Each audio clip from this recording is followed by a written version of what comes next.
Bien, bonjour à toutes et à tous. Alors, je vais donc aujourd'hui reprendre au point où je me suis arrêté la dernière fois, c'est-à-dire à la question de la compréhension du texte. J'avais déjà synthétisé un certain nombre de points en rappelant, disons, les principales remarques que nous avions faites au sujet de cette question de la compréhension des textes, et j'avais introduit une autre distinction entre, disons, la compréhension d'un sens véritablement neuf et la compréhension d'un sens déjà acquis qu'on peut nommer un simple décodage.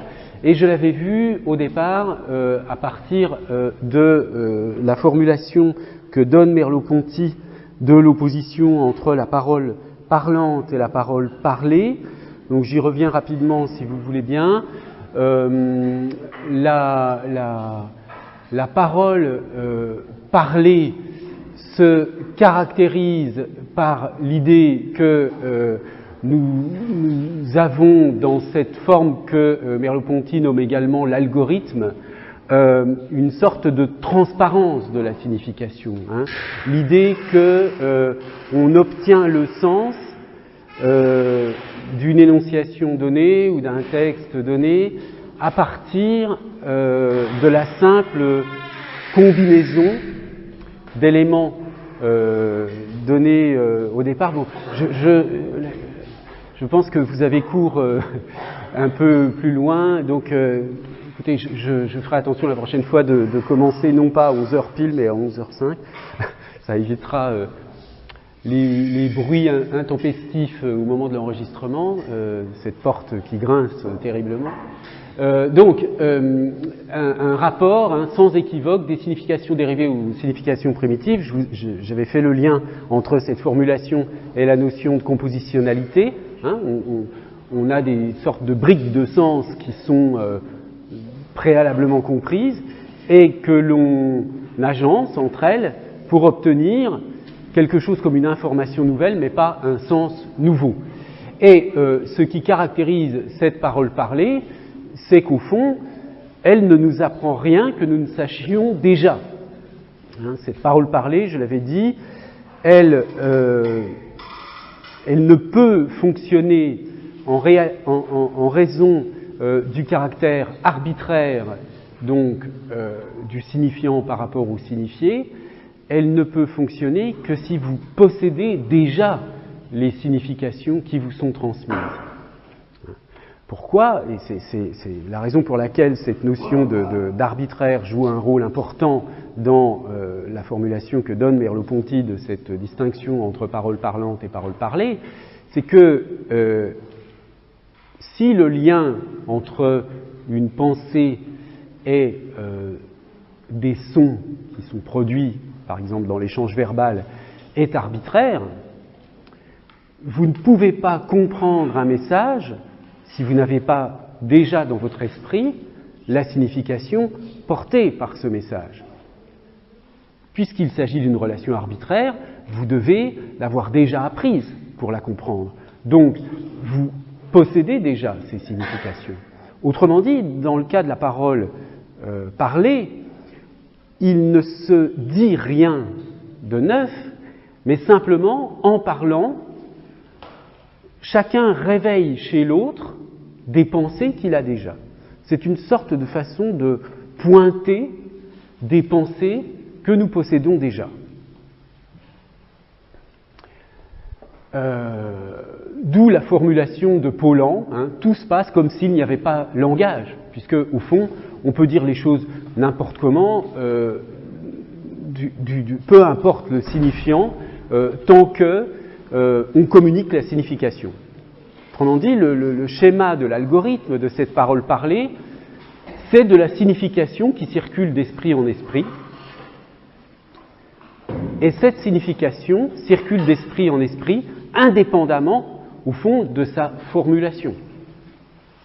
Alors, on comprend bien que Merleau-Ponty a a en tête comme contre-modèle l'exemple de la littérature, du texte littéraire, et plus particulièrement même du texte poétique, mais bon, cela vaut pour le texte littéraire en général, dans lequel, évidemment, on ne peut pas se passer d'une certaine formulation.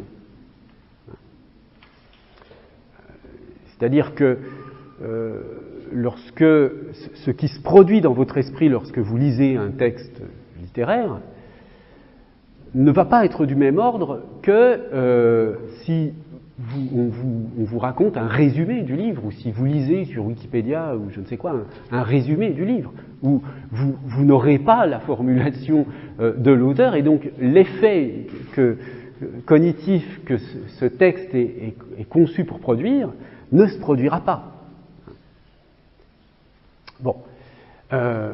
Donc, en résumé, je m'étais arrêté sur cette diapositive la dernière fois. Ce qui caractérise la parole parlée, c'est le caractère arbitraire des signes. Hein, donc, on a des signes, autrement dit des signifiants qui sont par eux-mêmes insignifiants. Et puis, le caractère compositionnel des significations. Bien. Donc, dans le cas de la parole parlée, ce qu'on appelle ici l'innovation sémantique, c'est-à-dire l'accès à un sens nouveau, à un sens qui n'est pas encore dans votre esprit, et c'est tout de même une question fondamentale de savoir comment nous pouvons accueillir dans notre esprit des significations nouvelles.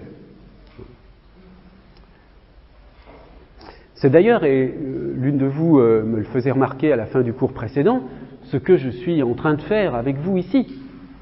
En vous expliquant cette distinction entre la parole parlante et la parole parlée, j'essaie d'introduire dans votre esprit une signification nouvelle à partir de cette opposition.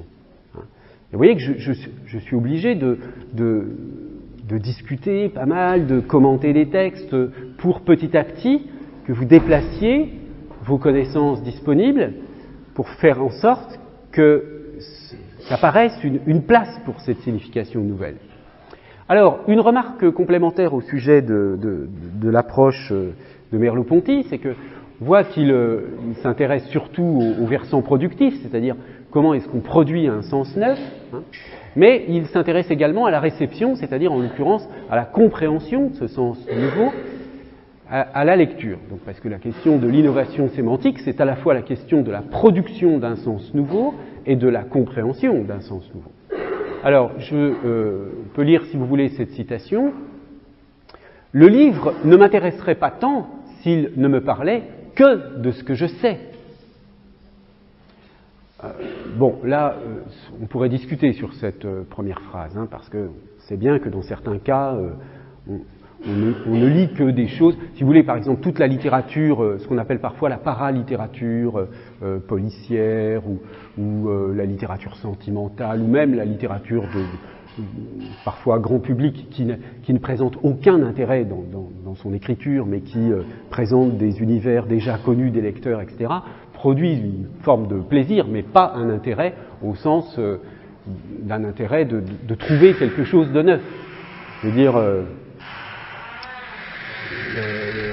je ne sais pas si ça existe encore, mais à une époque, il y avait une collection de romans de paralittérature sentimentale qui s'appelait la collection Harlequin. Bon, je ne sais pas si ça existe encore, et je me souviens que mes amis, parfois, lisaient ce genre de choses. Bon, c'était des scénarios toujours prévisibles, avec un médecin magnifique qui rencontrait une infirmière et qui la séduisait, et puis il y avait des problèmes, et ça, c'était toujours les mêmes histoires, hein, toujours les mêmes histoires. Bon, donc là, dans des cas comme ceux-ci, et Dieu sait qu'on a de nombreux exemples dans les productions culturelles contemporaines de ces productions, disons, textuelles, qui n'ont pas d'autre intérêt que de reconstruire un monde toujours le même dans lequel le lecteur est à l'aise. Hein. Mais en tout cas, son intérêt n'est pas un intérêt, disons, intellectuel, d'apprendre quelque chose de neuf. C'est de passer un moment d'oubli, un moment d'évasion, comme on dit parfois, en lisant un texte. Bon, il n'y a rien de mal à ça, hein, tout le monde a des loisirs, on a bien. Bon, après, tout le problème, c'est de savoir si la vie peut se limiter à ça, hein, au travail et au loisir. Enfin, je vous renvoie là-dessus aux travaux d'Hannah Arendt, mais ça sort de mon sujet, donc je m'arrête là sur le commentaire. Alors, je continue. Donc, en quoi, là, pour Merleau-Ponty, un texte nous intéresse parce qu'il va nous apprendre quelque chose de nouveau? Bon, admettons cette prémisse. De tout ce que j'apportais, donc toutes mes connaissances, ce que j'ai déjà, hein, il s'est servi pour m'attirer au-delà. À la faveur de ces signes dont l'auteur et moi sommes convenus, donc il y a les mots de la langue, la syntaxe, etc., donc un ensemble de conventions linguistiques, parce que nous parlons la même langue, il m'a fait croire justement que nous étions sur le terrain déjà commun des significations acquises et disponibles. Il s'est installé dans mon monde, puis insensiblement il a détourné les signes de leur sens ordinaire, et il m'entraîne comme un tourbillon vers cet autre sens que je vais rejoindre. Alors là, il donne un exemple de Stendhal. Je sais, avant de lire Stendhal, ce que c'est qu'un coquin. Bon, une crapule, quelqu'un de malhonnête. Hein. Mais c'est une abstraction, au fond. Et je peux donc comprendre ce qu'il veut dire quand il écrit que le fiscal Rassi, qui est un personnage de Stendhal, est un coquin. Mais quand le fiscal Rassi commence à vivre, ce n'est plus lui qui est un coquin, c'est le coquin qui est un fiscal Rassi. Alors qu'est-ce que ça signifie, ça? Ça signifie que lorsque, dans ce cas de figure particulier, le fait de dessiner par tout un appareil textuel un personnage qui va avoir des zones d'ombre, une complexité, etc., et qui est associé à un concept, une catégorie, en l'occurrence ici la catégorie du coquin, eh bien, je ne fais pas que, en lisant, mettre un personnage dans une catégorie déjà possédée, auquel cas je resterai dans le cadre de la parole parlée, mais en découvrant des zones non encore explorées de ce que peut être le coquin, mon concept même de coquin va être modifié par l'exemple de ce personnage. D'où la formule ce n'est plus lui qui est un coquin, c'est le coquin qui est un fiscal raciste. C'est-à-dire que je vais déplacer mon concept à partir d'une expérience de lecture. Hein. Voilà. Ça, c'est un exemple de la façon dont on peut accéder à quelque chose comme un sens neuf. Hein. Un sens neuf, donc un concept qui a des contours, qui n'a pas les mêmes limites qu'auparavant. Bien. Alors, le problème dans ces formulations de Merleau-Ponty qui sont extrêmement intéressantes, malgré tout, dans leur idée générale, hein, dans leur idée générale de distinguer le cas où la lecture n'est qu'une lecture de décodage et le cas où la lecture déplace nos significations, déplace nos concepts. Il ne s'agit pas simplement, encore une fois, d'une information nouvelle, mais d'un sens nouveau qui va nous obliger à déplacer tout ce qu'on savait déjà. Hein. Ce n'est pas juste une case en plus, c'est un déplacement de l'ensemble de nos significations, une reconfiguration de l'ensemble de nos significations pour accueillir une signification nouvelle. Bon. Alors vous voyez que la façon dont il présente les choses, pour un linguiste, reste quand même très métaphorique. Hein. Il dit que l'écrivain détourne les signes de leur sens ordinaire, il leur fait subir une torsion secrète. Il y a un certain arrangement des signes et des significations qui en vient à altérer puis à transfigurer chacun d'eux. L'idée que l'innovation sémantique est un sens latéral ou oblique, c'est-à-dire qui est indirect. Hein. Bon, donc toutes ces formulations sont intéressantes parce que précisément elles sont nécessairement métaphoriques parce qu'elles veulent nous conduire vers quelque chose qui n'est pas une idée déjà acquise. Hein, et on a besoin de ces outils pour dépasser nos horizons de signification. Bon. Alors, il y a donc cette idée que ce sens nouveau, l'innovation sémantique, on en a un accès indirect, c'est-à-dire par un détournement de l'usage ordinaire des signes. Et puis, une idée que je note en passant, mais sur laquelle je ne vais pas m'étendre, mais qui est une idée extrêmement importante, c'est l'idée de la temporalité, du retard, c'est-à-dire que l'effet produit par nos lectures, hein, est souvent un effet retard. Ça n'est pas au moment immédiat de la lecture que nos significations vont éventuellement se déplacer. C'est quelque chose comme il faut là quelque chose comme un temps de maturation, comme un temps de maturation pendant lequel peu à peu on va disons, pour le dire là encore d'une façon un peu métaphorique, lâcher prise sur nos significations existantes et nos significations possédées et laisser place à un sens différent. Alors, une autre formulation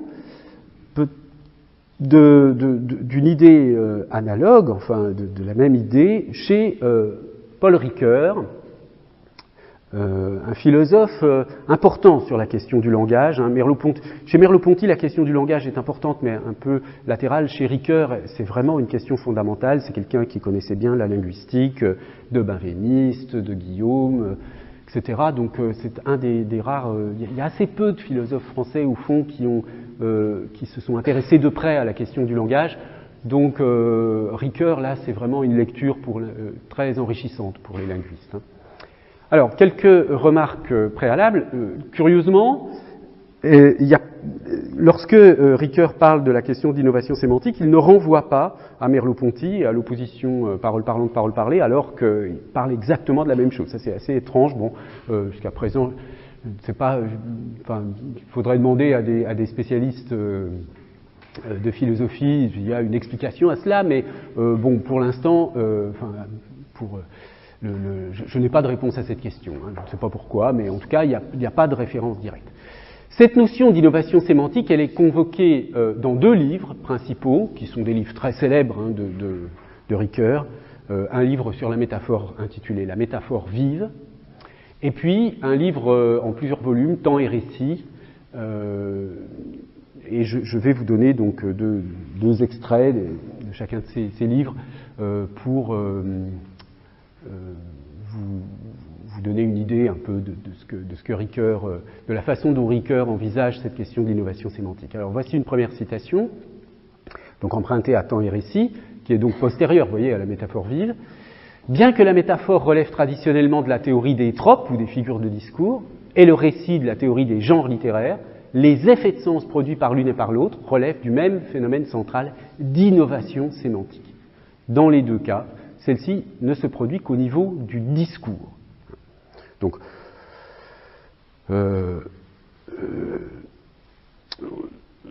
là, c'est simplement l'affirmation que dans la métaphore et dans le récit, il se produit quelque chose d'analogue, sous le nom d'innovation sémantique. Reste à voir maintenant pourquoi.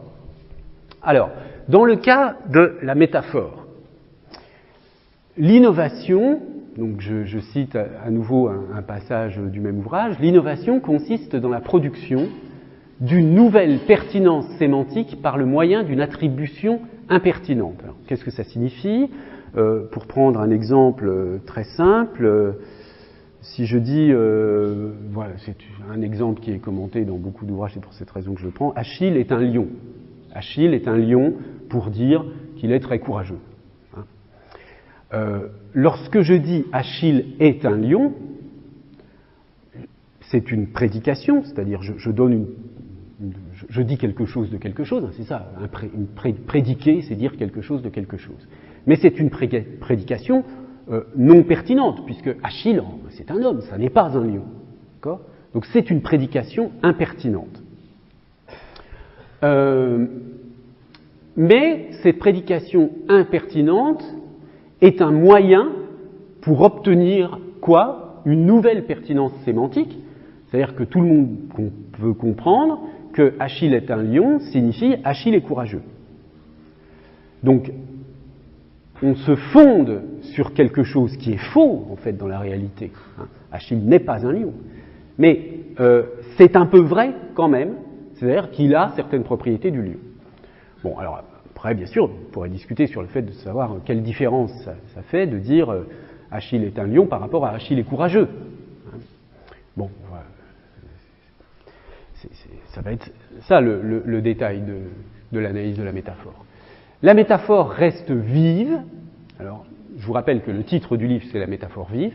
aussi longtemps que nous percevons, à travers la nouvelle pertinence sémantique, et en quelque sorte dans son épaisseur, la résistance des mots dans leur emploi usuel, et donc aussi leur incompatibilité au niveau d'une interprétation littérale de la phrase.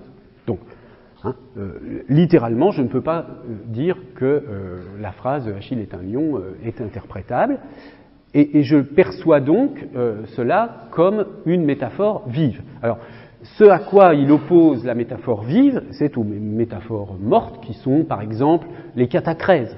Lorsque je dis le pied de la montagne, ou le pied d'une chaise, je ne visualise pas une métaphore. Là. C'est une métaphore qui est stabilisée dans le lexique, qui est entièrement lexicalisée. Donc, la métaphore n'est plus vive dans ce cas-là. Lorsque vous parlez, par exemple, pour prendre un autre exemple classique, du contenu d'un livre, le contenu d'un livre, bon, on ne perçoit pas que c'est une métaphore. Puisque un livre, c'est pas une boîte dans laquelle il y a des choses. C'est bien une métaphorisation du concept de livre que de parler du contenu d'un livre. Bon, mais c'est une métaphore morte. Elle est dans le lexique, elle n'est pas perçue comme telle en tant que métaphore. Donc, bon, c'est une distinction un peu rudimentaire, cette distinction entre métaphore vive et métaphore morte, parce que en réalité, parmi les métaphores vives, il faudrait faire la différence entre des métaphores vraiment inventives et puis des métaphores qui sont devenues complètement, comment dire, stabilisées dans une culture en tant que métaphore. Je ne sais pas, moi, si vous écrivez un poème en commençant par « Je veux me plonger dans le lac de tes yeux », bon, d'accord, vous faites une métaphore, le lac de tes yeux, mais c'est une métaphore extrêmement convenue, d'accord ? Donc on peut douter qu'il s'agisse encore c'est une métaphore vive au sens de Ricoeur, mais c'est pas la même chose que, je sais pas, pour prendre l'exemple que j'avais donné de Mallarmé, yeux, lac avec ma simple ivresse de renaître autre que l'histrion, etc., le poème Le Pitre Châtier, là vous avez de la métaphore inventive. Non. Bien, je poursuis. Le déplacement de sens que les mots subissent dans l'énoncé métaphorique et à quoi la rhétorique ancienne réduisait la métaphore n'est pas le tout de la métaphore. Donc certes, il y a un déplacement de sens, mais on ne peut pas réduire la métaphore à cela. Ce déplacement de sens, c'est seulement un moyen au service d'un processus qui se situe au niveau de la phrase entière et a pour fonction de sauver la nouvelle pertinence de la prédication bizarre menacée par l'incongruité littérale de l'attribution. Donc, au fond, et ça c'est quelque chose qui a à voir avec la question de l'image aussi, c'est qu'une métaphore, on dit aussi souvent dans un certain nombre de langues que c'est une image. Pourquoi c'est une image ? Ce sont des sons, ce sont des mots qu'on dit, mais certaines formulations produisent des effets d'image plus que d'autres. Et en l'occurrence, c'est le cas de la métaphore. Donc, ce qui se produit dans l'image, c'est que, au fond, et ça, c'est bon, il faudrait. Là, je n'ai pas le temps de vous présenter cela, mais vous pourriez approfondir cette question à partir des travaux de Marie-Josée Mondzin sur la question de l'image.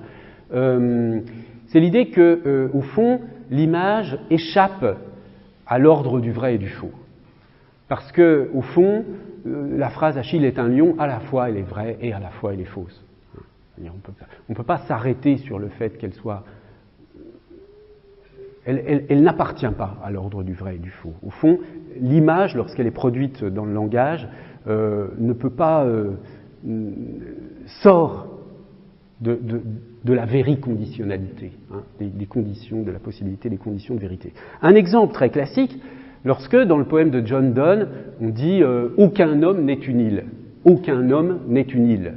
Au sens où, bon, vous comprenez bien, une île, c'est-à-dire quelqu'un d'isolé, donc nous sommes forcément liés à d'autres personnes dans le monde, etc. Bon, aucun homme n'est une île. En fait, la métaphore de l'homme vu comme une île, elle reste valable malgré la négation. Il peut être dit « aucun homme n'est une île » pour nier, mais en fait, La négation, elle ne touche pas du tout la métaphore. La métaphore, elle reste là. D'accord ? Donc, c'est un exemple pour vous montrer que la structure métaphorique, elle sort de la... Elle n'appartient pas à la texture logique de l'énoncé. Bon, alors, voilà pour la métaphore. Donc, grâce à la métaphore, on peut accéder à quelque chose, à un sens nouveau. Alors, évidemment, il faudrait prendre ici des exemples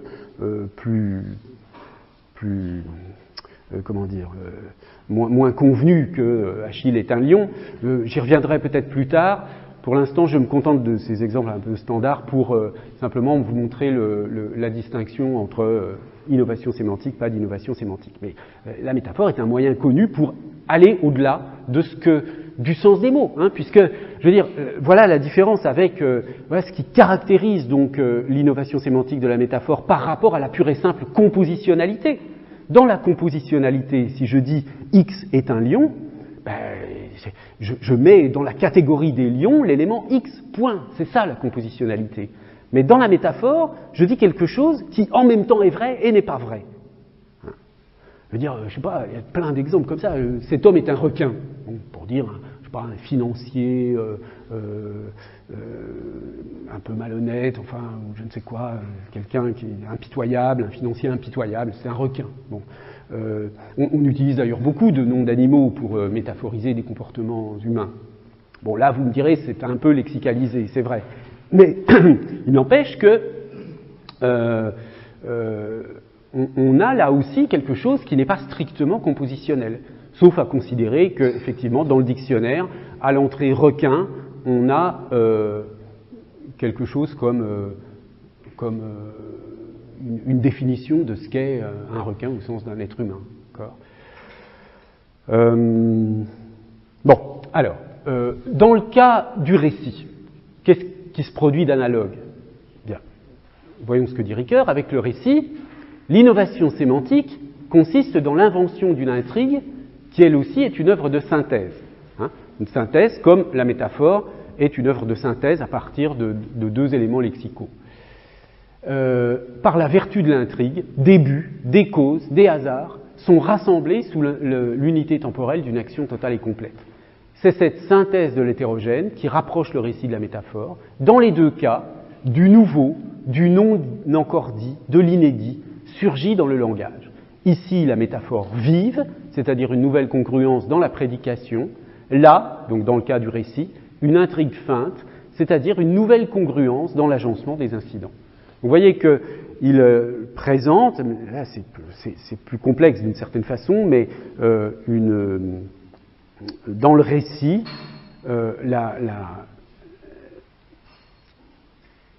l'innovation sémantique sous la forme d'un agencement d'événements inédits. C'est là que se situera l'innovation sémantique. Alors, pour conclure maintenant sur cette question de la compréhension du texte, on a vu que comprendre un texte pouvait signifier trois choses au fond assez différentes. D'une part, simplement le décoder, c'est-à-dire accéder aux référents que vise ce texte.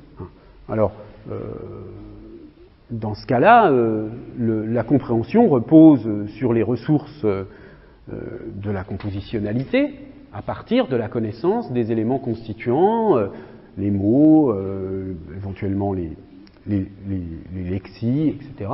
Bon, c'est un simple décodage. Lorsque vous lisez un journal, en général, vous êtes dans cette situation de compréhension. Vous n'apprenez pas, vous n'accédez pas à du sens nouveau, vous avez des informations nouvelles et vous décodez un texte qui ne vous oblige pas à modifier votre horizon de signification, en général. Je sais pas, typiquement, si vous lisez un bulletin météorologique, bon, bah voilà, vous apprenez une information sur le temps qu'il va faire, et là, en l'occurrence, le bulletin météorologique, il peut être formulé n'importe comment, l'information va rester la même. Il n'y a pas de poètes de la météorologie qui vont vous expliquer le temps alors, d'une façon qui est importante par rapport à l'information.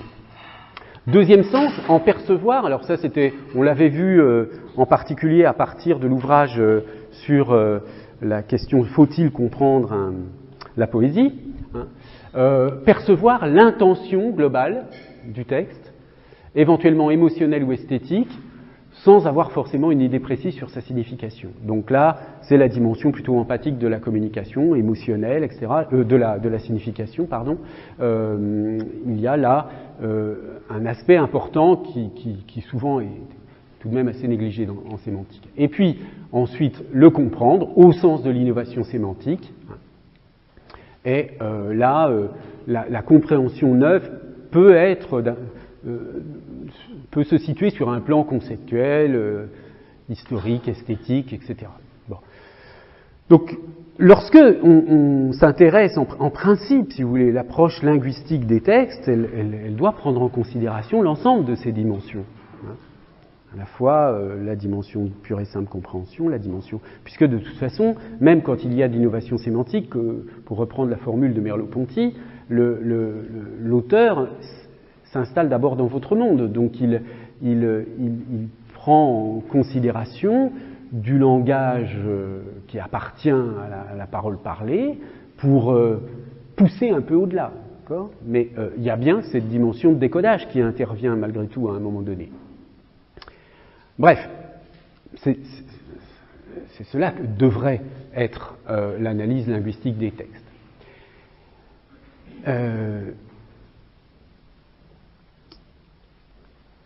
Un point complémentaire pour bien comprendre ce dont il s'agit, c'est et on va le voir avec une citation d'un linguiste qui justement s'est beaucoup intéressé en linguiste à la question du texte. Hein. C'est François Rastier qui parle, dans le cas des textes, de pratique d'interprétation. Alors, voici une citation importante et intéressante, extraite d'un article intitulé « Sémiotique et sciences de la culture », que vous pourrez lire intégralement. Voici ce qu'il dit. Ce qu'il écrit. En disant que le sens du texte est immanent, non au texte, mais à la pratique d'interprétation. Alors, dire que le sens du texte est immanent au texte, c'est-à-dire qu'il est dans le texte lui-même. Hein. Là, on fait référence aux théories structurales du texte, hein, au structuralisme, disons à l'approche structuraliste des textes, qui partait de l'idée que les textes devaient être examinés dans leur structure propre, intrinsèque, et donc que le sens d'un texte était immanent au texte lui-même, et pas transcendant. Donc, en disant que le sens du texte est immanent non au texte, mais à la pratique d'interprétation, nous reconnaissons que chaque lecture, savante ou non, trace un parcours interprétatif qui correspond à l'horizon du lecteur. La sémantique des textes, donc c'est ce qu'il développe lui, hein, propose une description des parcours interprétatifs. Le sens actuel du texte, le sens, il dit actuel, c'est le sens au moment où la personne le lit, le sens actuel du texte n'est qu'une de ces actualisations possibles. Le sens complet serait constitué de l'ensemble des actualisations, en d'autres termes, l'ensemble des horizons possibles.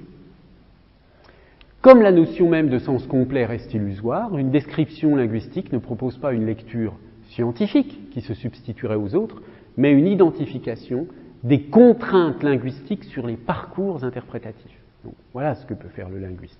Certes, il y a, selon les horizons, des interprétations multiples possibles d'un texte. Mais ce que le linguiste peut faire, c'est faire apparaître les contraintes. C'est-à-dire, il y a des choses des interprétations qui sont bloquées. Toute interprétation n'est pas possible pour un texte. Hein. Donc, il y a des contraintes linguistiques sur les parcours interprétatifs. Le sens d'un texte n'est clôturable que par l'arrêt de ses lectures, qui appartiennent alors au passé. Il quitte alors ainsi la tradition et la vie, et cette clôture témoigne plutôt d'une fermeture que d'une plénitude, car un livre fermé n'a plus de sens.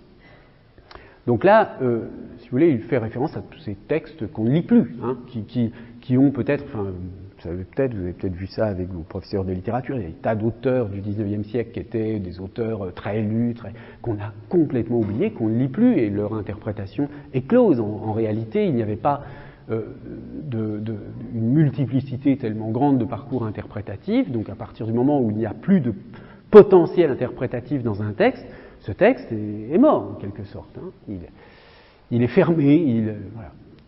Certains textes, je prenais l'exemple du bulletin météorologique, ce sont des textes fermés, hein, je veux dire, ils n'ont pas d'ouverture interprétative. Bien.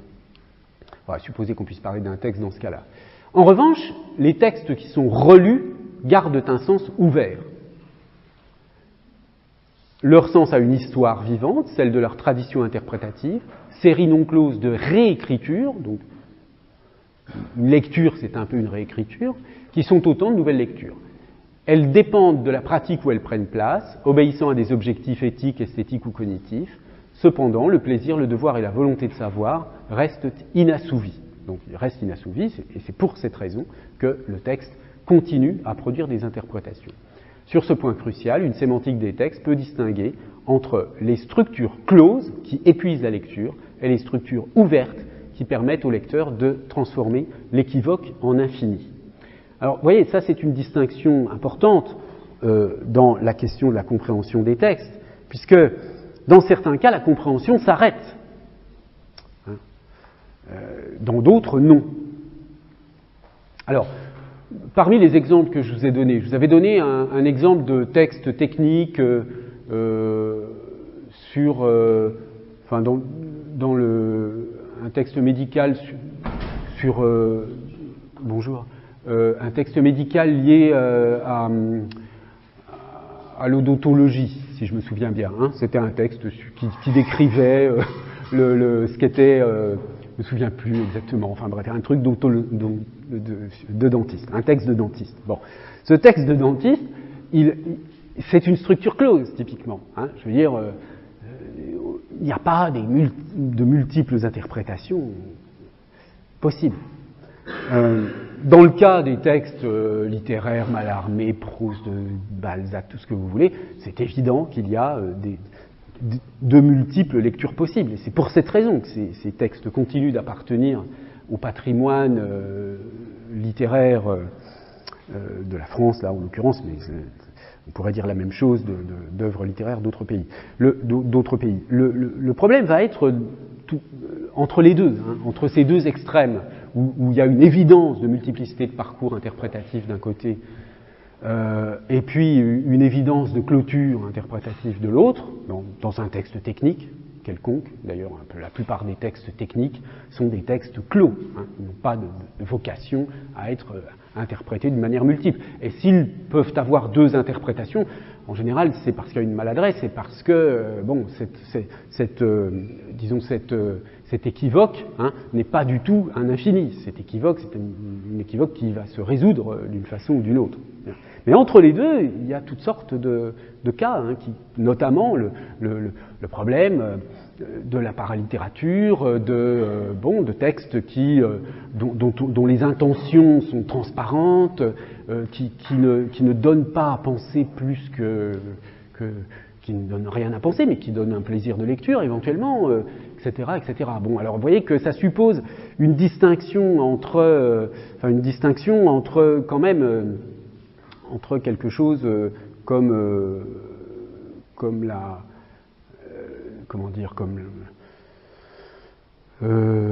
les œuvres patrimoniales ou la haute culture, hein, d'un côté, et puis de l'autre côté, une sorte de culture populaire où il y aurait peu d'interprétation, etc. Hein. C'est une distinction qui là est posée, elle est posée, elle est disons, implicite, hein, elle n'est pas affirmée comme telle, mais voyez que c'est ça qui est en vue, je pense, hein, ici. Et vous savez bien qu'aujourd'hui, procéder à ce genre de distinction, c'est extrêmement délicat. Hein. Le public, en général, est assez peu propice à avoir une distinction. Après tout, on ne voit pas au nom de quelle norme arbitraire un texte serait mieux qu'un autre. Hein. Bon, ben si, quand même, quoi. Il y a dans certains cas des pluralités interprétatives et dans d'autres non. Non. C'est la même chose pour n'importe quelle production culturelle. Hein. Un film, si vous voyez un film avec des amis et que vous ne vous disputez pas pour savoir ce que vous avez compris dans ce film, c'est que le film n'avait aucun intérêt. Si tout le monde a compris exactement la même chose, c'est que l'interprétation du film est close. Bien. Oui, je vous en prie. J'ai une question. Mais comment dans ce cas vous classeriez la littérature scientifique, enfin la production de textes scientifiques avec cette distinction structure close et structure ouverte, Oui. sachant que dans un texte scientifique, normalement les preuves existent. Oui, tout à fait. Mais en même temps, les textes scientifiques peuvent tout à fait être lus de façon inépuisable, comme repère, comme référence. Oui, alors, je ne pense pas. Si vous voulez, les textes scientifiques sont des repères, en effet, mais on va s'y référer, mais sans chercher à réinterpréter. Je ne sais pas, par exemple, qu'est-ce qu'on pourrait prendre comme exemple des textes écrits par Einstein sur la relativité, etc. Les chercheurs d'aujourd'hui vont s'y référer pour dire voilà quelle a été la formulation à un moment donné, mais ils ne vont pas discuter sur l'interprétation de cette formulation. Vous voyez, si on prend, je ne sais pas, je veux dire, typiquement le texte scientifique, mais bon, là il y a un problème de limite de la science, parce que, bon, mais disons un texte de physique, de chimie, de mathématiques, il est rare que, c'est là où on voit aussi, il est rare que sa formulation est langagière est vraiment de l'importance. Souvent, bon, le contenu scientifique du texte se réduit à des formules, à des sortes de synthèses mathématisables pour lesquelles le discours sert seulement de liant, quoi. Hein. Donc je ne crois pas que dans le texte scientifique, bien sûr, c'est un apport conceptuel, hein, c'est un apport conceptuel, mais je ne pense pas qu'on puisse parler, dans ce cas-là, de texte, du coup, ouvert. Hein. Oui. Je suis pas vraiment d'accord. Ouais. Par exemple, en mathématiques, je pense aux mathématiques, quelque part, il y a toujours la notion de l'application. En fait, par exemple, quand on soulève des nombres, par exemple, quand on parle de formules, ces formules, quelque part, on peut les utiliser déjà dans notre raisonnement, donc elles peuvent être réutilisables.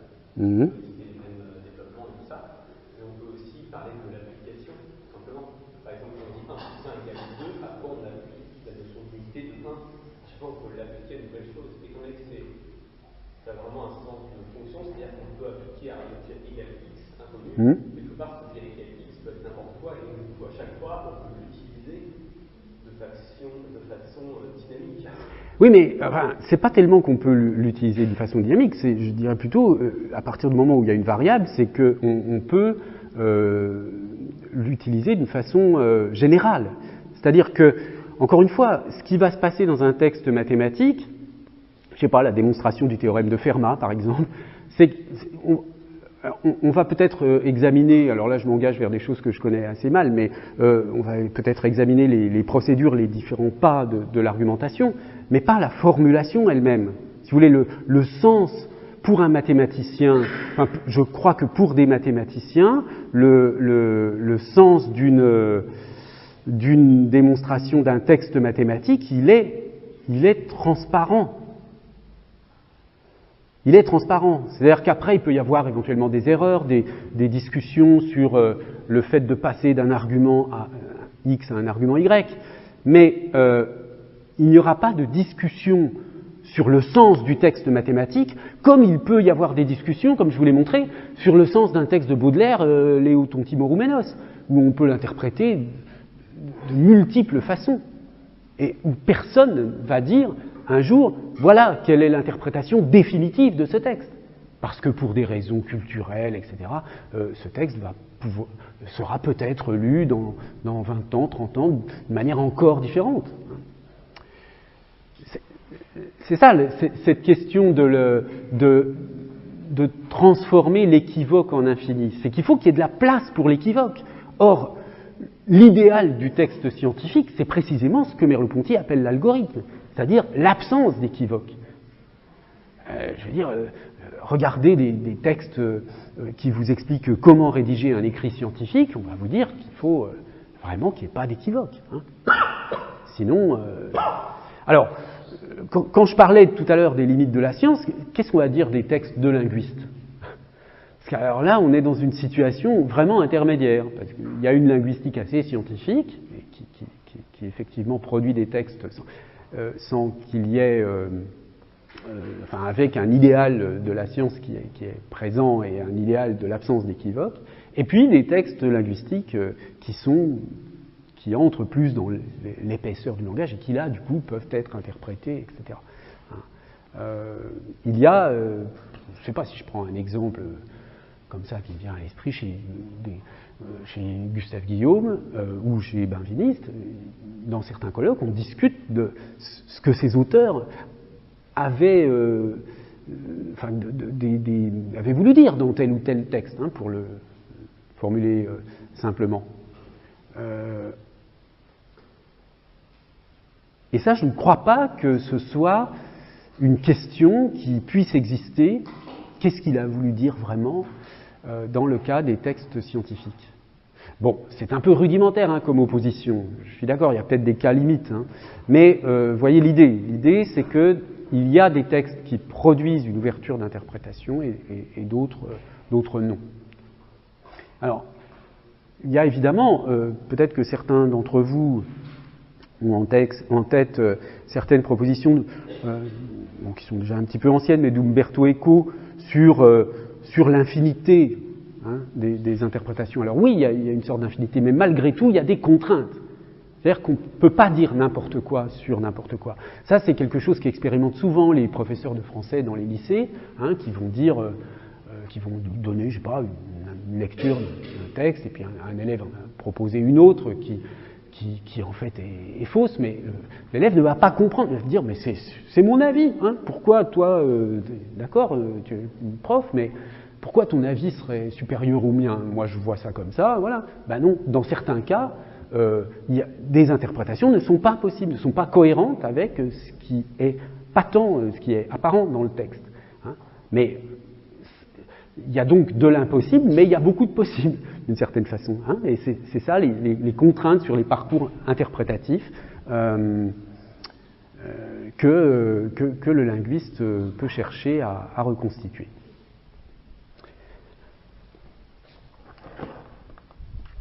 Alors, quelques conclusions maintenant sur l'ensemble de ce que nous avons vu.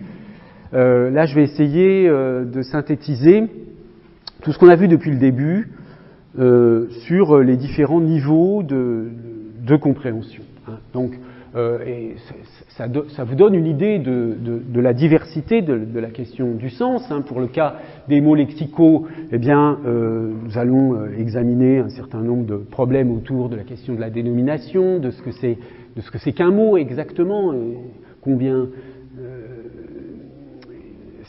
certains mots sont des unités simples, mais certains mots contiennent plusieurs mots, en quelque sorte. Donc là, il y a un problème à examiner. Le rapport avec la question des catégories, des concepts, le rapport de sens entre les mots, etc. Donc ça, c'est un ensemble de problèmes qu'on examinera autour du sens des mots lexicaux. Ensuite, il y a la question des mots grammaticaux avec, j'en ai parlé un tout petit peu, mais j'y reviendrai sur la question de leur sens qui renvoie à des problématiques classiques comme la référence, l'anaphore, question du sens instructionnel. Pour le cas de la sémantique des phrases, c'est la question, il y a à la fois les approches logiques et puis la question de la compositionnalité, on a déjà vu. Et dans l'approche en général de la sémantique des textes ou des discours, on s'intéresse donc au niveau des liens entre les phrases, hein, donc aux connecteurs, aux implicatures, aux présupposés, et donc à la spécificité du texte comme objet linguistique. Ça, c'est vraiment le point de vue de Rastier. Donc on a, là, si vous voulez, ce que je vous présente ici, ça n'est pas encore la synthèse de ce que je vous ai dit précédemment, mais c'est la description des principaux chapitres linguistiques traditionnels qu'on a lorsqu'on parle de ces différents niveaux du sens. Hein. Sens des mots lexicaux, mots grammaticaux, phrases, discours et texte. Bien. Seulement, ce qui n'apparaît pas ici, c'est ce que l'on peut considérer comme une fondamentale hétérogénéité du sens linguistique. Pourquoi?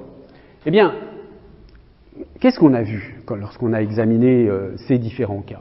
On a vu que dans le cas du sens des mots lexicaux, eh bien, ce qui était mis en jeu, en réception ou en production, c'était des choses comme le rapport entre langage et réalité, ou en production la même chose, mais avec en plus la question des emplois contextuels. On a vu que dans le cas du sens des mots grammaticaux, il n'y avait pas vraiment de problème de compréhension, mais des procédures grammaticales, un sens instructionnel qui est maîtrisé mais qui éventuellement n'est pas opérant. Dans ce cas-là, donc, le sens de ces mots est difficile à décrire. C'est pour cette raison que je dis c'est difficile à décrire au plan métalinguistique. Comment décrire le sens d'un mot comme le, un, etc. Là, il faut des volumes entiers de linguistique pour le faire. Alors que décrire le sens d'un mot comme chaise, table, etc., c'est quelque chose de tout à fait accessible, même au plan, disons, épilinguistique, qui est le plan, disons, métalinguistique ordinaire. On a donc là des opérations mentales assez complexes qui sont d'une nature totalement différente du cas des sens des mots lexicaux. Dans le cas du sens des phrases, on a vu que la question de la compositionnalité, au fond, c'est vrai que le concept est indispensable, mais la compositionnalité ne pose pas de problème de compréhension. C'est immédiat, le fait de combiner le sens des unités pour obtenir un sens sommatif, disons. On a vu aussi que le rôle des intentions du locuteur, et puis que dans certains cas, certaines phrases posaient des problèmes de type herméneutique, exactement comme le cas des textes ou des discours, pour lesquels, évidemment, l'aspect le plus intéressant, c'est le problème herméneutique. Alors, quand on examine les moyens de sortir de la non-compréhension, c'est ce qui était disons, ma ligne d'argumentation pour ce travail, on a vu que dans le cas des mots lexicaux, pour sortir, eh bien, on utilise un dictionnaire, par exemple, donc un équivalent sémantique du même mot, ou bien une image. C'était l'exemple que j'avais donné avec un exemple d'outil, où il était plus simple de comprendre le sens du mot à partir d'une image.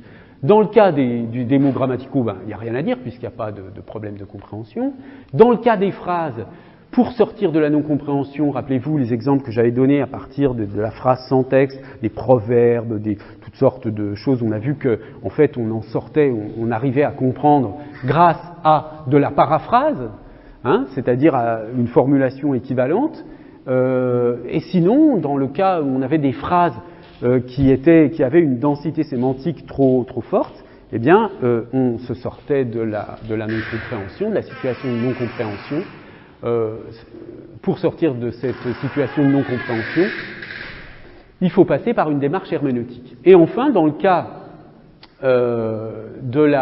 du sens des discours, eh bien, c'est la même chose. Il faut solliciter une démarche herméneutique, et puis on a différents types de compréhension qui n'ont encore rien à voir avec ce qui précède. Alors, la question c'est, est-ce que le mot sens a le même sens dans chacun de ces cas? Est-ce que, du coup, quand on parle du sens d'un mot lexical, du sens d'un mot grammatical, du sens d'une phrase, du sens d'un texte, est-ce qu'on parle de la même chose? En fait, non. On a bien vu que, et pourquoi je réponds négativement, mais ça, c'est la suite naturelle de ce que j'ai essayé de vous montrer, c'est que toutes ces situations, toutes ces configuration, mot lexical, mot grammatical, phrase, texte, suppose, lorsqu'il y a un problème de compréhension, des démarches pour surmonter la compréhension qui sont qualitativement différentes. Donc, ça signifie que toutes ces unités, on les comprend dans un sens différent. Donc, que la notion de sens est en fait différente dans chacun de ces cas. Le problème, c'est donc que lorsqu'on dit que la sémantique, c'est le domaine linguistique qui s'intéresse à la question du sens ou de la signification, ce qui est vrai, hein. En général, on dit cela, la sémantique, c'est l'étude du sens, bon, par opposition à la syntaxe, à la morphologie, etc. Mais en réalité, cette définition masque le fait que le sens, la notion de sens, renvoie à des phénomènes complètement différents selon le niveau où on se situe. Donc, d'une certaine façon, il n'y a pas une sémantique qui serait une sorte de théorie générale du sens. C'est très difficile à concevoir une chose pareille. Hein. C'est une vue de l'esprit qui ne correspond pas à la réalité du fonctionnement du sens. D'une certaine façon, c'est presque prendre les mots pour des réalités. C'est-à-dire que la sémantique, c'est l'étude du sens, comme s'il y avait le sens en général. Alors, bon, il y a bien l'intuition qu'il y a une... Je sais pas, dans un signe saussurien, il y a le signifiant et le signifié. Il y a quelque chose qui signifie quelque chose et puis quelque chose qui est une forme porteuse de sens. Donc, on a bien besoin d'une sorte de concept pour parler du sens. Mais quand même, même si on utilise ce terme général de sens, il faut conserver à l'esprit l'idée qu'on parle de choses extrêmement hétérogènes. Alors, on ne va pas en rester là, évidemment. Je ne vais pas vous dire, bon, il n'y a pas de sémantique, et ben, c'est un cours de sémantique, alors au revoir. On ne va pas s'arrêter là. C'est une, si vous voulez, ça me semble important d'avoir à l'esprit ce problème, hein, qui est, à mon avis, un problème très important dans la sémantique, c'est le problème principal, à mon avis. Mais ce qui est intéressant, c'est de voir un peu comment on s'en sort. Hein. Comment on s'en sort, quelles sont les pratiques qui sont observables et qui tentent de décrire le sens. Alors, une façon commode de l'examiner, et c'est ce qu'on va faire dans un instant, c'est de regarder un petit peu dans des manuels universitaires ou des handbooks comment la question du sens est abordée. Donc on verra à partir de là ce qui est proposé, tout en gardant à l'esprit cette idée que peut-être il y aura une unité de surface de la notion de sens, mais que dans le détail, à chaque fois, on parlera de choses assez différentes. Alors, nous allons donc faire une pause entre ces 2 heures, et puis je commencerai donc, dans la deuxième partie du cours, à vous présenter quelques manuels de sémantique dans lesquels le sens est abordé de façon diverse. Bien, alors nous allons reprendre. Alors, je vais d'abord vous demander si vous avez des questions sur ce qu'on vient de voir, et puis ensuite je vous donnerai quelques informations sur l'examen parce que on me l'a demandé la dernière fois et il faut que je vous donne des informations. Allez-y, je vous en prie. Oui, sur les interprétations possibles, c'est possible dans le cadre logique, entre guillemets, dans le sens où il n'y a pas de contradiction, mais possible dans le cadre de l'interprétation de l'auteur. Par exemple, est-ce que si je vois un texte et que je l'interprète en rapport avec quelque chose qui n'existait pas du temps de l'auteur, est-ce que ça peut être une bonne interprétation étant donné que j'arrive à le comprendre pour moi Je vois ce que vous voulez dire. Alors, en effet, là, on est typiquement dans la pluralité des horizons d'interprétation dont parlait Rastier. Je vous rappelle, dans la citation, il était bien question d'horizon du lecteur. Alors, prenons un texte. J'avais pris cet exemple, je le reprends. Un texte du XVIe ou du XVIIe dans lequel il y a le mot ennui, qui signifie, à l'époque, dans la perspective du XVIIe siècle, angoisse, etc., qui a un sens beaucoup plus fort qu'aujourd'hui. Si dans votre interprétation du texte, vous êtes conscient de cette dimension parce que vous avez une connaissance du vocabulaire de l'époque où a été produit ce texte. Autrement dit, bon, c'est un exemple parmi d'autres, mais si vous prenez en compte des paramètres, et c'est ça, je veux dire, le sens des études littéraires en général, hein, nos collègues littéraires sont spécialisés dans des époques, et ça n'est pas pour rien, c'est précisément parce que, dans certains cas, pour comprendre les enjeux d'un texte, et à une époque donnée, ancienne, pour laquelle nous avons perdu évidemment les références, il est besoin de faire un lien avec ce qui existait à l'époque, donc avec des interprétations possibles pour l'époque. Donc ça, c'est un premier horizon de lecture, être de comprendre le texte pour ce qu'il a été produit dans l'époque donnée, sachant que bon, l'intention réelle de l'auteur, au fond, on ne la connaît jamais finalement.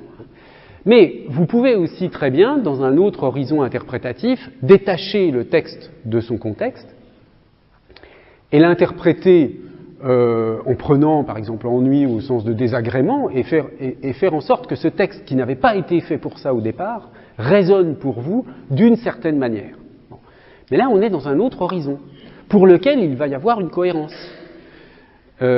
Autrement dit, ce qui compte, en effet, c'est, je pense, c'est une cohérence dans un horizon donné.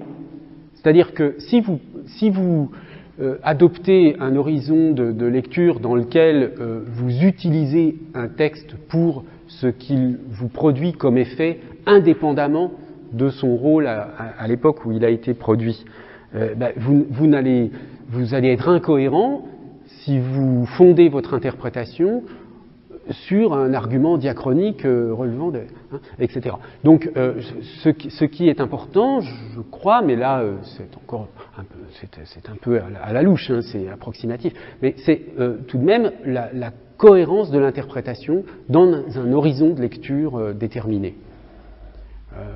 Évidemment, dans le cadre d'un cours de français, le but est de faire de l'histoire littéraire, donc l'horizon de lecture il est déterminé par la situation sociale qu'est un cours de français en France, hein, parce que je veux dire un cours de littérature dans d'autres pays c'est pas forcément ça.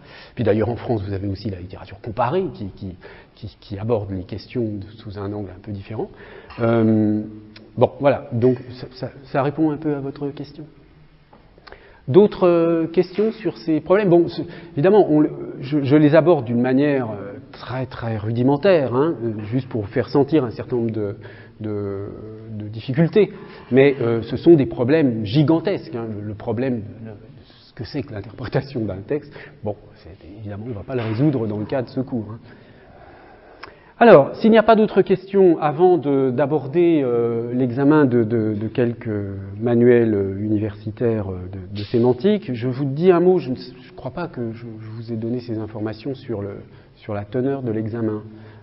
Donc vous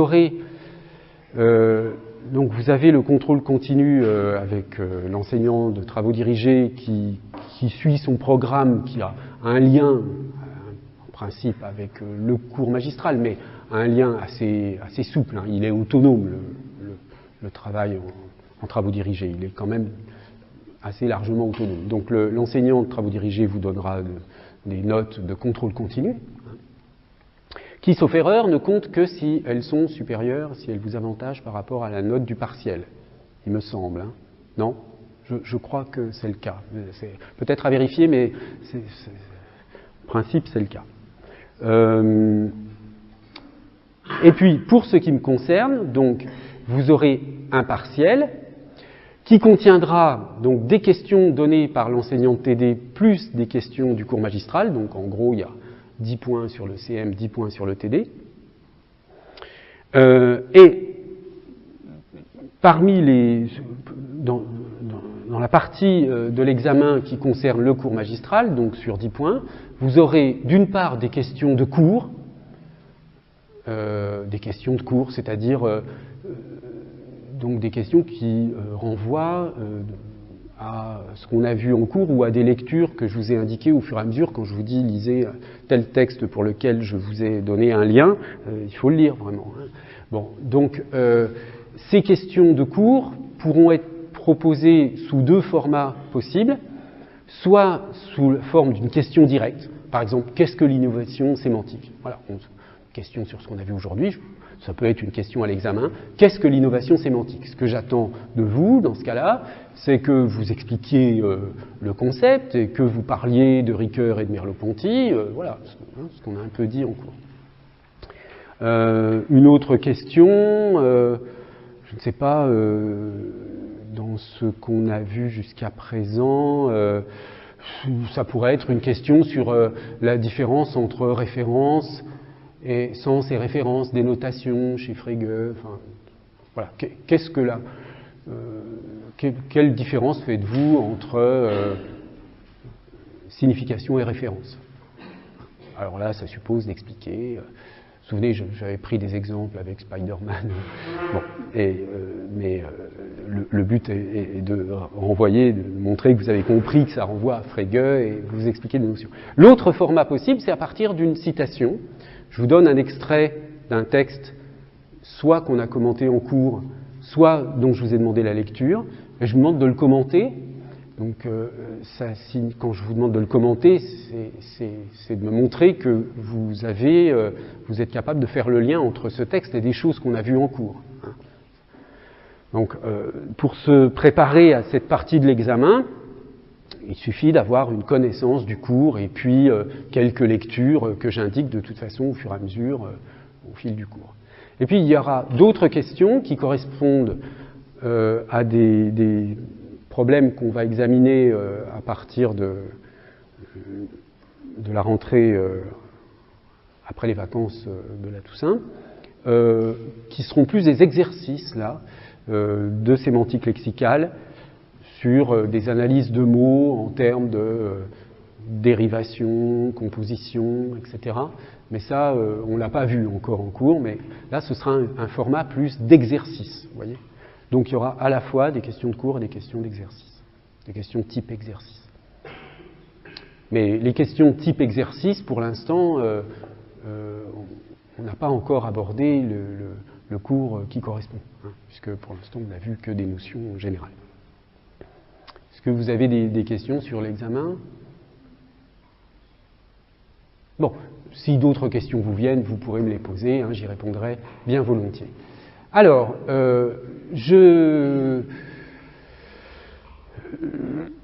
après avoir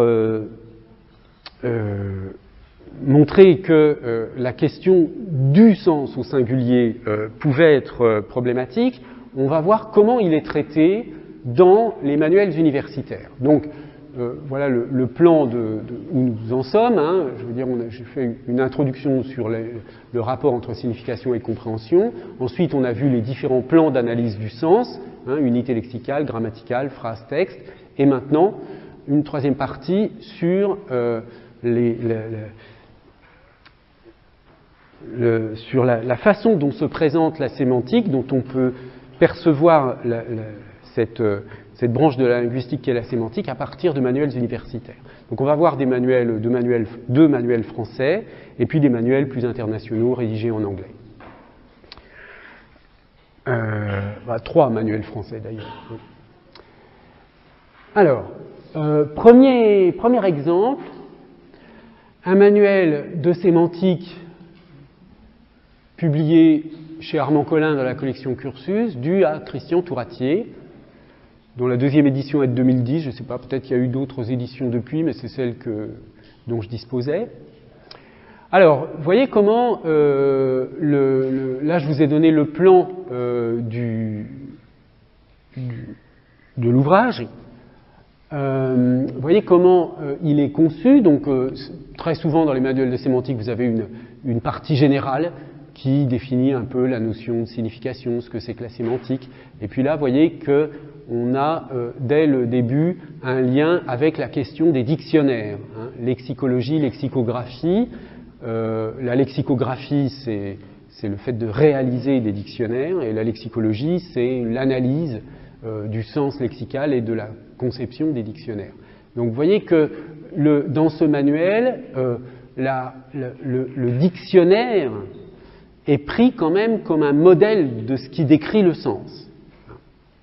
Alors, ça marche bien, évidemment, si on prend ça comme, si on prend le dictionnaire comme guide pour analyser le sens. La conséquence, c'est qu'on va privilégier évidemment le niveau du mot lexical. Puisque les mots grammaticaux dans le dictionnaire, je veux dire, personne va dans le dictionnaire pour regarder le sens du mot le dans le chapeau est tombé. D'accord ? Bon. Donc, voilà, c'est une conséquence, si vous voulez, naturelle de cette appréhension du sens. Mais c'est une direction possible, hein, puisque, en effet, on l'a vu dans le cas des mots lexicaux, le dictionnaire est l'outil principal de référence pour surmonter le problème de compréhension. Donc, il est naturel qu'un manuel de sémantique s'intéresse à la façon dont sont conçus, structurés les dictionnaires, comme étant une façon de gérer le problème du sens. Hein.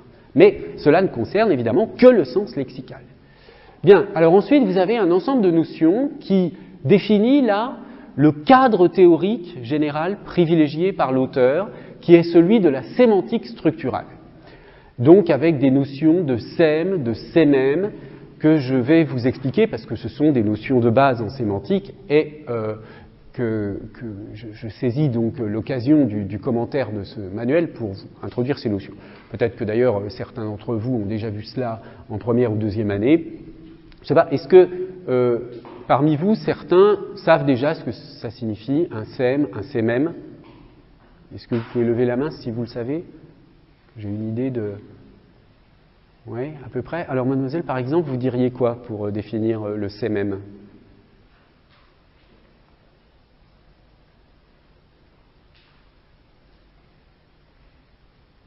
Est-ce que quelqu'un a la réponse? Ou pour le sème, par exemple?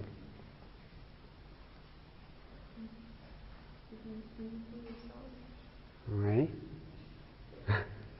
Oui, c'est ça, mais c'est plus précis en réalité. Alors voilà le genre d'exemple typique pour illustrer la notion de sème, de sémème, etc.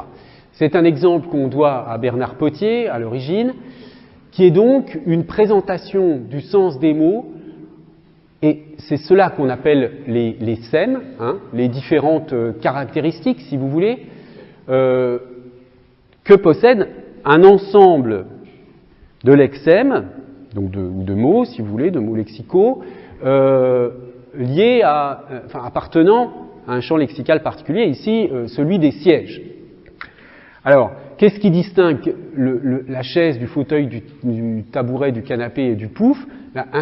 Tous servent à s'asseoir, hein, il y a un plus quand la propriété est vérifiée et un moins quand elle n'est pas vérifiée. Donc le plus qui est partout ici est la signature du fait qu'il s'agit d'un seul et même champ lexical. Et puis ensuite, vous avez des caractéristiques comme matériau rigide qui est valable pour tous sauf pour pouf, pour une personne qui est valable pour tous sauf pour canapé, qui est pour plusieurs personnes, sur-pied qui est valable pour tous sauf pour le pouf, avec dossier qui est valable pour tous sauf pour le tabouret et le pouf, et puis avec bras qui est facultatif pour le canapé et qui n'est valable que pour le fauteuil. D'accord ? Bon, ça c'est une autre formulation qui est peut-être celle qui est dans le manuel, je ne me souviens plus. Alors, avant d'aller plus loin, juste une remarque sur le fait que cette analyse sémantique est en fait calquée sur l'analyse phonologique, hein, sur l'analyse phonologique en trait distinctif. Alors, cette analyse est due au départ à Jacobson. Voici une autre formulation peut-être plus simple. Voyez, où vous avez l'ensemble des phonèmes là du français, enfin pas l'ensemble complet, puis si, oui. Donc, enfin non, il n'y a pas toutes les nasales, j'ai l'impression, bon, peu importe.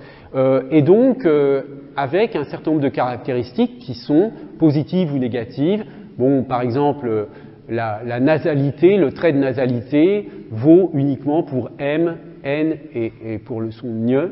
Ici, c'est pas le fait que on ait des sonores vaut évidemment que uniquement pour les sonores et pour les consonnes sonores et pour les voyelles, mais pas pour les consonnes sourdes comme peut, que, etc. Bon, bref. Donc, cette analyse sémantique-là, elle est une sorte de transposition au sens d'une méthode d'analyse qui a été mise au point pour la phonologie. Alors, qu'est-ce qu'elle présuppose, cette analyse? C'est qu'elle est une description structurale, c'est-à-dire qu'on a un système de mots qui se distingue donc par des traits distinctifs qu'on appelle des sèmes ici, puisqu'on est en sémantique, on parle de traits distinctifs en phonologie, mais les traits distinctifs ici ce sont des sèmes, qui ne doivent pas être vus comme des descriptions, mais juste comme des traits qui permettent d'opposer les unités les unes aux autres. Donc ce qui compte, c'est qu'on ait un trait distinctif, au moins un, qui permette d'opposer chaque mot à tous les autres. Donc vous voyez par exemple, le trait matériau rigide, ici, il sert à isoler le pouf. Le canapé, il va être isolé, lui, par le fait qu'il a un trait négatif pour une personne. Le tabouret va être isolé par le fait qu'il n'a pas de dossier, mais qu'il est sur pied, à la différence du pouf qui, lui, n'a également pas de dossier, etc., etc. Donc toutes ces unités-là sont les sèmes. Et le sémème, c'est l'ensemble des sèmes d'un lexème. Ce qu'on appelle un lexème, c'est une unité lexicale. Bien alors, en fait, ce tableau, il a été montré par Potier, mais il est souvent reproduit tel quel, sans un commentaire qui est indispensable. C'est que vous voyez qu'ici, la colonne matériaux rigides et la colonne sur pied a exactement la même configuration, c'est-à-dire il y a des plus partout, sauf un moins pour pouf. Ça signifie qu'en réalité, ce sème-là est inutile. En fait. Il est inutile, on n'en a pas besoin pour opposer pouf à tous les autres. En réalité, vous avez au fond, si on ne compte pas le sème générique, là, ça, pour s'asseoir, c'est le sème qu'on appelle générique parfois pour dire qu'il est valable pour toutes les unités, les autres étant des sèmes, disons, spécifiques. Si on laisse de côté celui-ci, vous voyez qu'avec 1, 2, 3, 4, avec 4 sèmes, vous opposez 5 lexèmes. Et ça, c'est une sorte de loi générale, si vous voulez, vous avez toujours n-1 sème pour opposer n lexèmes. Donc, je donne cette précision pour bien vous montrer que, au fond, dans l'analyse structurale, peu importe qu'on dise matériaux rigides ou sur pied, l'important c'est qu'il y ait un trait distinctif qui permette d'opposer ce mot aux autres. Donc ce n'est pas une description, on n'a pas besoin de donner l'information que le pouf n'a pas de pied. Il suffit de dire, il faut choisir entre matériaux rigides ou sur pied, l'un des deux, puisque ce sont ces deux sèmes qui permettent de distinguer le pouf de tous les autres sièges, mais on n'a surtout pas besoin des deux, et on choisit indifféremment l'un des deux. L'important dans cette description, c'est qu'on ait, disons, des oppositions pertinentes qui permettent donc d'organiser un petit système de mots. Donc, le sémantème, c'est l'ensemble des sèmes spécifiques. Sémantème, on parle aussi, j'ai dit sémème, mais c'est la même chose, on dit sémème, sémantème, l'ensemble des sèmes spécifiques. Le classème, ça c'est la dénomination la terminologie de Bernard Potier. Le classème, c'est l'ensemble des sèmes génériques, donc ici pour s'asseoir, dans le cas. Et puis le virtuème, c'est l'ensemble des sèmes virtuels, c'est-à-dire qu'on peut compléter cela en ajoutant des idées qui sont associées aux mots, par exemple l'idée qu'un siège ça sert à se reposer. Bon, ça ne fait pas partie du sémantème ni du classème, mais ce sont les traits, si vous voulez, qu'on peut appeler aussi connotatifs, qui appartiennent donc au virtuel. Alors, je reviens donc à ce plan de ce manuel. Donc, vous voyez qu'on a la notion de sème, un certain nombre de remarques, mais je passe sur des objections éventuelles à propos de l'analyse sémique, les notions de classème, de virtuème et l'organisation du sémème. Bon. Donc ça, c'est le cadre théorique privilégié par ce manuel, la sémantique structurale, l'analyse du sème, ce qui, encore une fois, centre l'ouvrage tout de même sur la sémantique lexicale.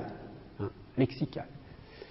Bon, ensuite, on a des études plus spécifiques sur l'utilisation du sémème, et puis ensuite des passages obligés qu'on trouvera dans tous les manuels de sémantique, par exemple sur l'opposition entre homonymie et polysémie. Là, de toute façon, j'en parlerai plus en détail dans un cours un peu plus tard. On a un chapitre particulier sur la sémantique du verbe. En effet, nous, on a vu pour l'instant la sémantique des mots lexicaux versus des mots grammaticaux, mais à l'intérieur des mots lexicaux, le fonctionnement sémantique du nom et du verbe, évidemment, ne sont pas totalement superposables. La sémantique du nom et du syntagme nominal, et puis la sémantique de la phrase. Vous voyez que il n'y a pas ah oui, si, pardon, j'oubliais. La suite, elle est ici. Oui, je vous en prie. Syntagme nominal. SN, c'est le syntagme nominal.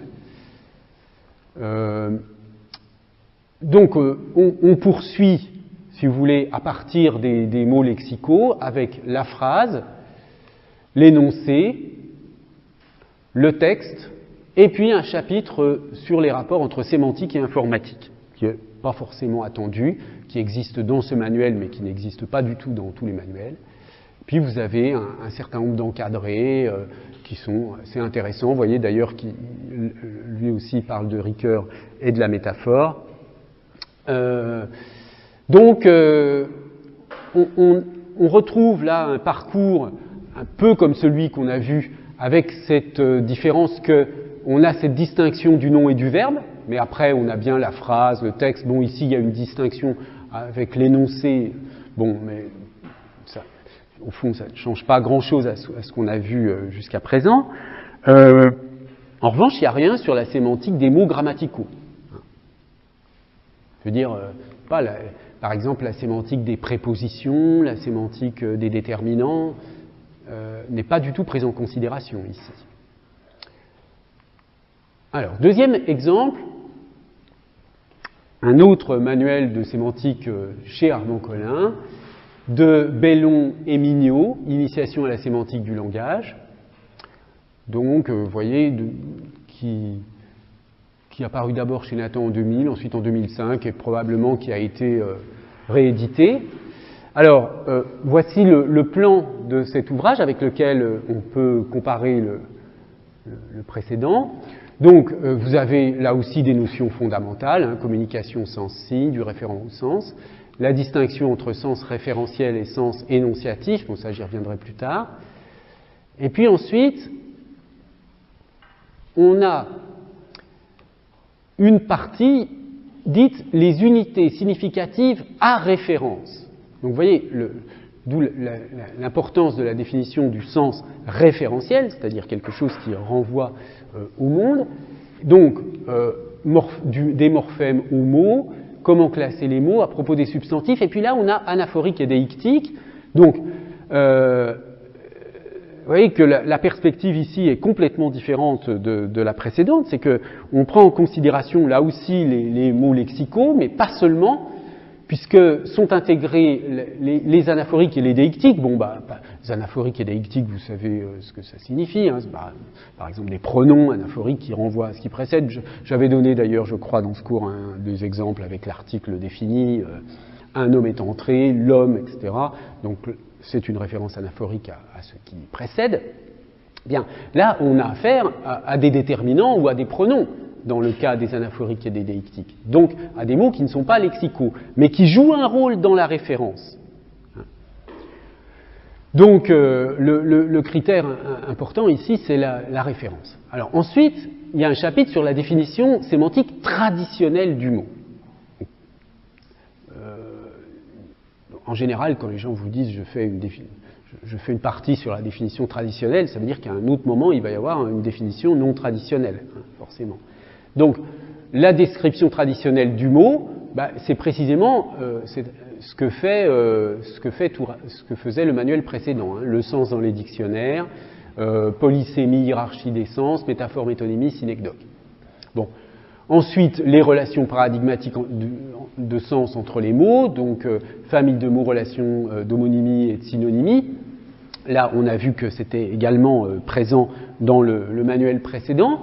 Et puis, les théories du sens lexical, où là, l'analyse sémique est mise en opposition à la sémantique du prototype. Alors, ça, on en parlera plus tard, de la théorie du prototype et de la sémantique du prototype.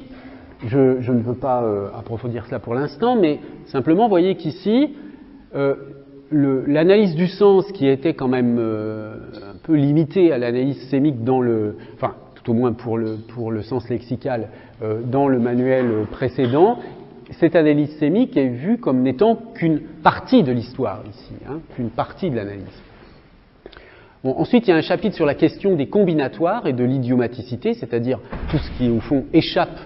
L'idiomaticité, c'est l'analyse des expressions figées. Hein. On a déjà un petit peu parlé. On appelle, par exemple, je ne sais pas, moi, je vous ai déjà donné cet exemple, je crois, un cordon bleu. Bon, un cordon bleu, c'est une expression figée qui désigne un cuisinier ou une cuisinière,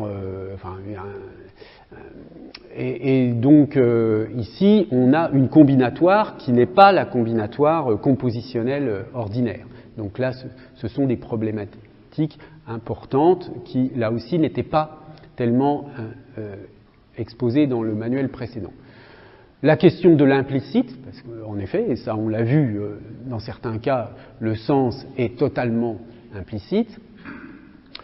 La dimension pragmatique avec la signification des verbes, enfin des actes illocutoires, hein, avec les énoncés et les verbes performatifs, la question de l'interaction, l'analyse du discours, et puis un point sur la diachronie, hein, l'évolution du sens, qui, sauf erreur, n'était pas du tout prise en considération dans le manuel précédent.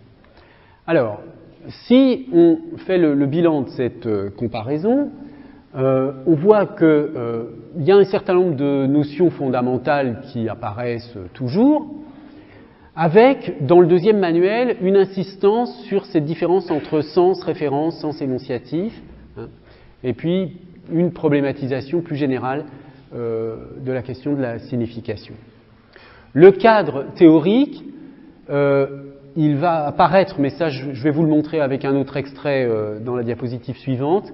Il y a une orientation plus cognitive dans le livre de Bellon et Mignot qui se traduit par la présence de la notion de sémantique du prototype.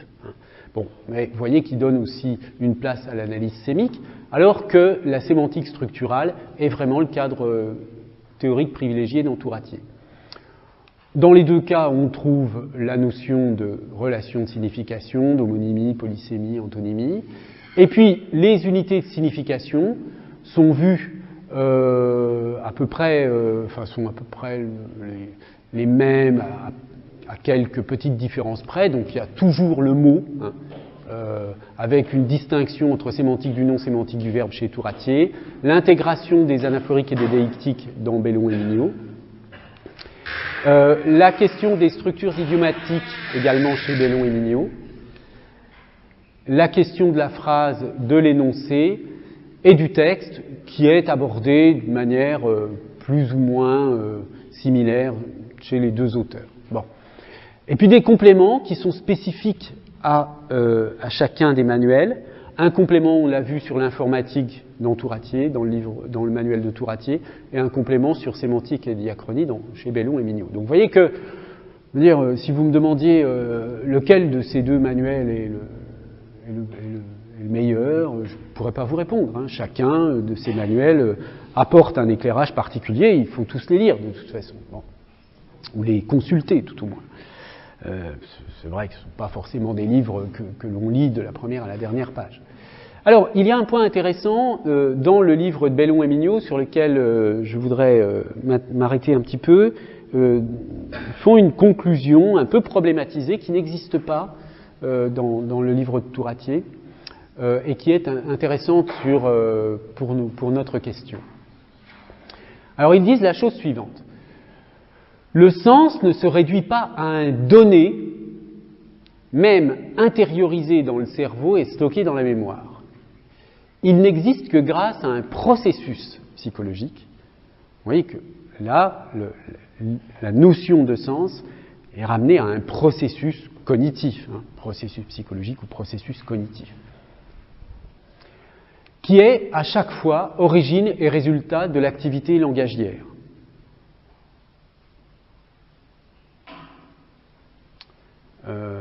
L'origine, parce que pour pouvoir prononcer quelque chose, j'effectue un certain nombre de processus cognitifs hein, pour produire du sens, et pour le comprendre, j'effectue également, enfin, je mets en jeu un certain nombre de processus. Ce processus a lieu chaque fois que quelqu'un dit ou rédige un énoncé, mais aussi chaque fois que quelqu'un l'interprète, c'est-à-dire lui attribue un sens, ce qu'on appelle ordinairement comprendre. Donc vous voyez que dans ce manuel, on a aussi cette idée que la notion de compréhension a quand même un rapport très important à la question du sens. Et voyez cette notation, dans ces conditions, les progrès futurs de la science sémantique sont à coup sûr liés à ceux de la psychologie. Plus précisément, de la psycholinguistique, même si pour le moment, sémantique, linguistique et psychologie demeurent deux disciplines encore bien distinctes. Ce à quoi, bon évidemment, compte tenu de la date un petit peu ancienne du manuel, les rapports peut-être à cette époque entre sémantique et psychologie étaient assez minces. Hein. Mais depuis quand même maintenant un certain nombre d'années, avec le développement de la linguistique cognitive ou des linguistiques cognitives, ce lien entre sémantique et cognition, entre sémantique et processus psychologique, s'est beaucoup approfondi. Hein. Et aujourd'hui, on dispose de milliers de pages de bibliographie sur ce sujet. D'accord ? Donc, cette notation ici, aujourd'hui, elle est fausse. Hein. C'est-à-dire que les liens entre sémantique et psychologie, dans la sémantique cognitive, ils sont très forts et depuis quand même bien... depuis, je dirais, les années 90. Donc, dans la suite du texte, il y a un certain nombre de remarques sur ce qu'on appelle la métaphore du conduit. Hein, l'idée que ça rejoint un peu, si vous voulez, c'est ce que je vous expliquais à partir de Merleau-Ponty et de la question de la parole parlée. La métaphore du conduit, c'est une métaphore assez ordinaire sur l'idée que communiquer, c'est transmettre un contenu à quelqu'un via un canal qui est le langage. Bon, alors c'est très facile de montrer que c'est une approximation très très fausse, puisque le sens il est construit et reconstruit. Hein. Il y a une sorte d'interaction entre le locuteur et la locutaire, et il n'y a pas du tout un sens qui serait mis dans un tuyau et qui serait récupéré à l'autre côté par la locutaire. Bon, il y a aussi cette notation sur les variations de sens. Hein. Effectivement, il y a quand même toutes sortes de flottements qui existent et qui doivent être pris en considération. La dimension sociale du sens, l'idée que cet abandon du postulat de l'autonomie de la langue et de ses modules, donc les modules de la langue, c'est le module syntaxique, le module phonologique, le module sémantique, etc. Bon, ça, c'est une position typiquement cognitiviste, hein, de considérer qu'on adopte une démarche holistique, globale, et pas une démarche modulaire. Et puis, bon, un certain nombre de notations sur l'énonciation, la linguistique cognitive et la pragmatique. Alors, quelques remarques sur déjà la comparaison de ces deux cas. On a donc clairement deux orientations théoriques différentes, une orientation structurale, une orientation plutôt cognitive, avec une affirmation. Alors ça c'est important parce que, vous voyez, le fait que dans un manuel, on affiche la couleur, on dise, voilà, moi j'adopte telle orientation, c'est évidemment plus fiable que lorsque le manuel est présenté sans orientation théorique très explicite et il donne l'impression de dire la vérité sur le sens. Hein. Bon, il y a toujours un point de vue à partir duquel on parle du sens. Donc chez Bellon et Mignot, l'intérêt c'est que la perspective cognitive ou la tendance cognitive est assez clairement affirmée. Bon, il y a toujours, on l'a vu dans ces manuels, une prise en compte des questions générales autour du sens, mais pas de prise en compte, en fait, quand vous regardez bien, du problème que j'ai souligné, de l'hétérogénéité du sens en fonction des unités. Je l'ai remarqué déjà, d'ailleurs, ni dans l'un ni dans l'autre, on a une prise en considération du sens grammatical.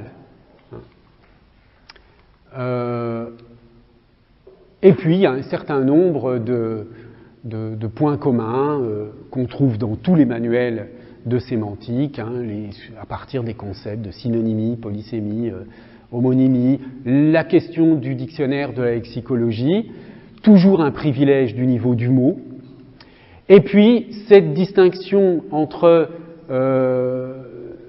c'est pas une distinction entre énonciative et pragmatique, là, la barre, c'est une double dimension, hein, pour ne pas choisir, je veux dire, je prends énonciatif dans un sens similaire à pragmatique. Il y a cette dimension qui est prise en compte, cette dimension énonciative ou pragmatique du sens. Alors, c'est là que je dois apporter un autre élément d'information important pour le cours, parce que c'est une distinction qui est très courante en linguistique. Chez Ducrot, par exemple, le mot signification et le mot sens renvoient à deux types de phénomènes différents. Alors, je vous l'avais dit au début du cours, j'utilisais sens et signification indifféremment. Mais en linguistique, certains auteurs adoptent une terminologie dans laquelle signification a un sens différent de sens. Alors, par exemple, donc chez Ducrot, le sens, au sens de la sémantique, c'est-à-dire le sens des mots dans le dictionnaire, hein, par exemple, c'est la signification, c'est ce qu'on appelle la signification, et puis le sens pragmatique ou énonciatif qui prend en considération non plus les phrases non employées, hein, le sens au sens de la signification, c'est pas seulement les mots dans le dictionnaire, c'est aussi une phrase hors emploi, une phrase non employée, une phrase qui n'est pas énoncée. À partir du moment où une phrase, par exemple, si je dis la fenêtre est ouverte, je prends cette phrase, la fenêtre est ouverte. Bon, je peux la dire là, dans une salle où il n'y a pas de fenêtre. D'accord ? C'est pas un énoncé, c'est une phrase.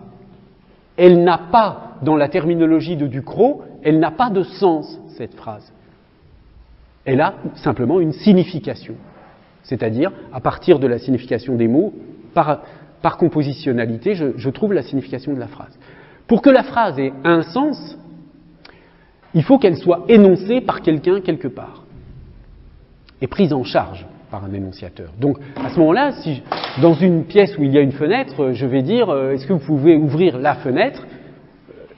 Le syntagme nominal la fenêtre va faire référence à une fenêtre particulière. Et c'est là que je passe de la phrase à l'énoncé. Donc, du plan de la signification au plan du sens. D'accord ?